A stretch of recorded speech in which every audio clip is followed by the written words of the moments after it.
Chapter 4. Rob told Sue about his first memory dream in explicit detail. The only part he was too uncomfortable to share was the part where he grabbed his crotch. He winced a little while he told all the rest, feeling like a melodramatic lunatic, but he plowed on through. Her face remained the same during the story. Her eyes were slightly narrowed and she had brought her brows closer together, causing the area where her forehead met her nose to crinkle. She sat on the love seat listening intently, while he sat on the floor facing her. They were both bathed in the glow of the light coming from the muted TV. When he was finished, she said, "Wow, creepy. So was it a dream?" "I don't know for sure," he said. "I think so. Oh, the only part I forgot to tell you about is when it left." She waited. When it left, it went back through the hole in the wall completely closed back up behind it. Some parts folded back flat, and the rest of the pieces went from the floor and back up to where they were, like someone was running the film backwards. Kind of like that movie with the little troll Cat's Eye, but not exactly like that. So that part makes me think it was a dream. That wouldn't happen in real life. She said, sounding neutral. "Anyway," he continued, "there's more. A lot more. Too much to tell, but I can try. It's just that if you weren't there, then you're probably not going to understand, and you're going to think I'm overreacting like some dumb baby who just had a nightmare and—" "Rob," she interrupted, knowing that it was necessary. "It's okay, just tell me whatever you want. Whatever you're feeling is not stupid." "As far as you know, I'm just flipping out over a bad dream," he said, for some reason feeling a twinge of resentment at her for being so understanding. He knew how to react to judgment and criticism, but not to consideration. He also knew he wouldn't be so blindly accepting if the tables were turned, and maybe he resented her a little for being a better person. Oh, how desperately he wanted to tell her, though, and she really did seem to care. "Sometimes a bad dream is enough," she added. "Well, thank you, but this is not Elm Street, and besides, there's more. Do you want to go on? I mean, especially now? If this is helping, then I want you to tell me, but I don't want you to just get more upset." "I need to tell it. I do. All right, here comes the lengthy monologue." He let out a nervous little breath of laughter. "This was a regular thing for me. As a baby, I used to call on them all the time. Sometimes more than one would come. They all pretty much looked the same, but they would be different colors from each other. Some were dark purple or green, you know. None of them were ever fluorescent pink, though." He half giggled. "I thought of them as friends. Sometimes later on they would pick me up out of my crib and hold me and pass me around. It sounds weird, but it was comforting. They were my escape from my crazy parents and all their fighting. They were a great distraction. And I don't remember when exactly. As I got older, I stopped calling on them. I think it's like when you're a baby, you can be put in the water and swim all around, but when you get a little older, you start to become sort of afraid of the water. I guess it's because you become aware that it can be dangerous. I think it's the same thing here. I think I started to become aware that this was not a normal thing that I was doing. It was gradual, and I don't remember the specific day or how old I was, but I became afraid and I stopped calling them. That's when things turned bad." She furrowed her brow. He thought she looked so beautiful with such a serious and intent expression on her face. He went on. "It's like they got really pissed off. My friends, my dreams were now my nightmares. The first one I told you about wasn't bad when it happened. It's only bad when I look back because of what I remember and what I know now. Anyway, the dreams got dark and were constant. I can only recall a couple. There were a few where the gravity got all crazy. There was this one where I was going down a slide at my daycare center. Daycare, that's a horror story all by itself, but I was going down this slide, which was maybe 6 feet tall, and I fell over the side. This is about a third of the way down, and I was hanging on by the rail. I was hanging on there for dear life. Even in the dream, it was like, just let go. It's only a couple of feet to the ground. No big fall at all. I couldn't, though. I just knew I couldn't. Of course, then my fingers slipped. I went flying all over the place like a balloon with the air let out of it. It sounds silly, but I was so scared and helpless, and I knew they were responsible. Another brief one was where I knew they were coming, so I ran out of bed into the living room where my mom was watching TV, and I tried to say, 'Mom,' but this thick spit bubble formed between my lips halfway through the word and then solidified. That was weird. One time that really freaks me out, this wasn't a dream, was when the bedroom was pitch black and my eyes slammed open and I just knew something was really, really wrong. There was one little window in the room. It was about a foot wide and a foot long. It was perfectly square. It always looked weird in that room, which was a pretty good size. Suddenly the window looked off, askew. Something was wrong with it and with everything, but the window was all I could see. I got up, panicked, and ran for the door. It was this huge, heavy old door that just had a hole where the knob should have been. Plus, we had very thick carpeting, so to open it, I had to stick my fingers through the hole and pull with all my might at my size then to drag it along that damned carpet. I always slept with it open, but it was closed that night. In my attempt to flee from the room and towards my parents, I smacked into the door at full force. I didn't know what happened, but all of a sudden I was gasping for air and sitting on my ass with my arms propping me up and my legs splayed out in front of me. I forgot for a moment how scared I was from the surprise, but it all came rushing right back and I started screaming and crying at the top of my lungs, which had finally found some oxygen. Mind you, the slide and the bubble were dreams. This time was completely real. I'm sure of it. I had woken up and I had a real panic attack. I was so sure there was a valid reason for it. My parents swung open that damn door, hitting my leg with it, which turned me on my ass to face the wall. My mom picked me up and put me in the bed as my father turned on the light. My mom gasped at the cut on my forehead that was running blood down my face and onto my pajamas. It was minor, and I wasn't even aware of it, but I'm sure it looked bad to her. She asked if I was okay, and I said I was. I was just scared, and then I realized that I was all itchy. She and I both looked down at my body at the same time, and I was sparkling. I don't know about my face, but my PJs and arms and feet looked like I'd taken a tumble in a stack of fiberglass insulation. My mom looked freaked, and she said she was going to get a wet washcloth. My dad just looked furious. He was staring out that window, which was above me on the wall by the side of the bed. Then he slowly walked up to it. It was about as high up as his face was, and when his shins bumped into the side of the bed, he stopped. I just lay there staring up at him. He seemed oblivious of my presence. As he was staring into the night, he started saying in an enraged whisper, "You motherfucking sons of bitches. I'll kill every one of you pieces of shit." My mom was in the doorway and yelled to him, "Dan, stop it." Then as she's approaching me with the moist rag, everything goes black. That's all I can remember.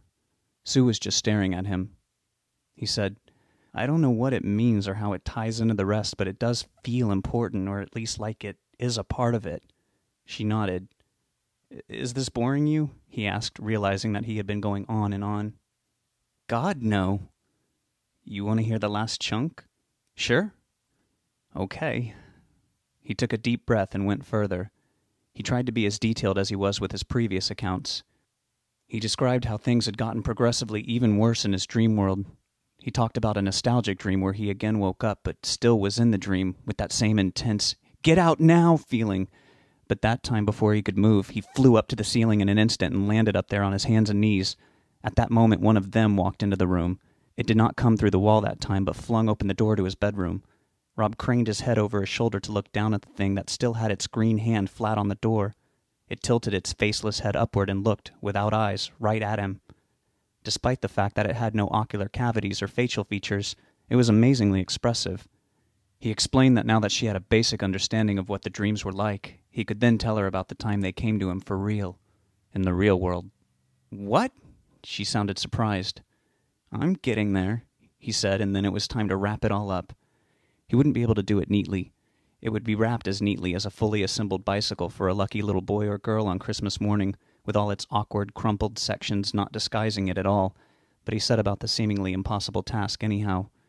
He went on to explain that at some point over the years the nightmares had stopped, that particular breed of nightmare anyway. He knew that he would never have been able to forget about them completely, but they might not have cast such a shadow over the rest of his life if the following had never happened. Rob was 10 years old and in the 4th grade. His mother's boyfriend and he did not get along, and his mother couldn't take it anymore. She dropped him off at his grandparents' house. They were her parents. His father's parents, like his father, were no longer a part of his life. Maybe that was for the best. His mother's father didn't like him because he didn't play any sports, but his grandmother loved to get her fanatical right-wing hooks into him and try to mold him to Jesus' way. They had both since died in an auto accident when he was 14. He was okay with that. When he was 15, he was running back on his junior high's football team, the Dogs. He had played not too bad, according to the coach. He was going through one of many experimental stages at that time and wondered if he had been rebelling against or trying to spite the dead. His mom dropped him off and sped away by the time he got to the grandparents' front door. As soon as he stepped in, he could feel the thickness in the air. Over the years, he had realized you could trap energy in a room. On many an emotionally charged night, Rob sat in his room with the window closed and let the fear and anger flow. The door would rattle frantically in its frame while pictures would fall off the walls, books would leap from their shelves, and the like. His mom would bang on the door telling him to stop making all that noise, and Rob, who would just be sitting in the middle of his bed, would say, "Okay," and then open the window to let the tainted air out, and it would all stop. His grandparents' house had that tainted air feel. Rob noticed all the windows were closed and figured they had been sitting there all day, cooped up, filling the house with their lunacy. His grandmother ran up and roughly kissed him on the forehead, nearly giving him a black eye with her chin. His grandfather just let out a disapproving grunt from his recliner. He sat there always watching whatever game was in season, while his belly just got larger and larger. Rob thought it was funny, even then, how he could sit there day in, day out with a 12-pack and scold his trim grandson for not being more athletic. His grandmother always just prayed for Rob. She feared the devil had him ever since he had tried to kill his father. Rob had tried to explain to her what had happened, but all she knew was that he had stabbed her son-in-law, causing her daughter to break the sacred bonds of matrimony. Her daughter, who was the black sheep of her 2 children, was living a life of sin with some other man. Their other child was a complete cokehead, but he was the boy and the youngest, and he moved to Alabama, so all that distance made their hearts grow fonder since he wasn't the one to take them to their resentful doctor appointments. Grandma offered to make him dinner, but Rob said he was tired and asked to go right to bed. That was best. Her judgment about keeping food fresh was as credible as her judgment about anything else. The sleeping arrangements were, Grandpa would sleep in the master bedroom and Grandma would sleep in her room, which was next to the guest room, where Rob slept when he had to stay over. He had no real sane place to go, but it would be better, for the night, than listening to his mother fuck that bastard she was with from the other side of a paper-thin wall. When that seemed the lesser of the 2 evils, which was usually when his grandmother's preaching and the lack of cable TV got to him, he would emptily apologize and ask to come home, his mother victorious. The guest room contained 2 twin beds with a crucifix over each headboard. There was a 12-inch black and white TV and a dresser covered with rosary beads, along with 2 versions of the Bible. There was the King James Version and the Authorized Bishop's Version. Grandma had read the Book of Mark to him that night, and he had finally drifted off, with his stomach growling. He had been dreaming of English class. The teacher had lost one of her shoes, and the whole class was crawling around on their hands and knees looking for it. Rob woke from it in the middle of the night, giggling. He looked over and saw the other twin bed on the other side of the room, and the giggling stopped. The twin Rob was sleeping in was under the window. The empty twin was against the opposite wall. 3 feet from the foot of that bed was the door. There was something there in the space between the door and the bed. It was one of them, but it looked different. It was just standing there, staring down at the empty, made-up bed. It was pitch black. It was like a 3-dimensional shadow. The light coming in through the window shone on the wall, but not on the creature. It seemed to be absorbing the light. It was somehow even taller than Rob remembered them being. He could only see its profile, but he noticed that it had a very sharp nose and the brow protruded slightly over divots where the eyes were. That one had eyes. They were the only things about it reflecting the light, but they were just as black as the rest of it, so he couldn't really make them out. Its head was lumpy and sloped. He couldn't tell if there was hair on that head. It looked to be wearing a floor-length cloak, so he couldn't see its body. He heard a moist, oozing sound, and it turned its head and looked at him. There were no whites in those black eyes. Just a little bead of reflective light showing movement and somehow a malevolent intelligence. He wondered if that wet sound was from its eyeballs moving in those dented-looking sockets. Then it looked back down at the vacant bed. Rob pulled the covers up a few more inches till they touched his chin. He lay there, paralyzed with fear, staring at it, wide-eyed.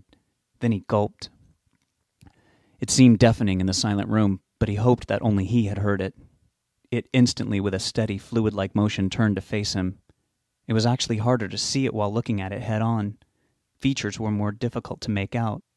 It stood that way for a few moments and then took a step back. Its back was against the wall, between the bed and the closed door. It reached out its hand and grabbed the doorknob. It slowly pulled the door back open. Rob could hear it whispering on the carpet. It then stood between the partially open door and the wall and was completely obscured from view. Rob gulped again. It peeked its head out from behind the door and looked at him. It had heard him. After a few seconds, it pulled its head back from sight. Rob gulped again with the same results. Why couldn't he stop gulping? He wanted to cry with frustration, but all he could manage was shivering his entire body and gulping again and again. It popped its head out each time,